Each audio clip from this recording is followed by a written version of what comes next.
NID card নিয়ে ইসির জরুরি ৩টি নির্দেশনা। চলুন এই ৩টি জরুরি কি নির্দেশনা তারা দিয়েছে এনআইডি কার্ডের জন্য, এই ভিডিওটি একদম সহজ ভাষায় এবং বাংলা ভাষায় স্টেপ বাই স্টেপ ব্যাখ্যা করে দেখাবো।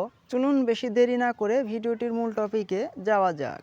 এনআইডি নিয়ে ইসির ৩টি জরুরি নির্দেশনার ভিতরে প্রথম নাম্বারে রয়েছে জন্ম তারিখ সংক্রান্ত যে আবেদনগুলো আগে ক থেকে গ ক্যাটাগরিতে ছিল সেগুলোর তালিকা তৈরি করে আগামী 23শে ফেব্রুয়ারির মধ্যে অতিরিক্ত আঞ্চলিক নির্বাচন কর্মকর্তাদের কাছে পাঠাতে হবে। দ্বিতীয় যে নির্দেশনা ছিল প্রাপ্ত তালিকা অনুযায়ী অতিরিক্ত আঞ্চলিক নির্বাচন কর্মকর্তাদের আগামী 28শে ফেব্রুয়ারির মধ্যে আবেদনের ক্যাটাগরি পরিবর্তন করে ঘ ক্যাটাগরিতে উন্নত করতে বলা হয়েছে।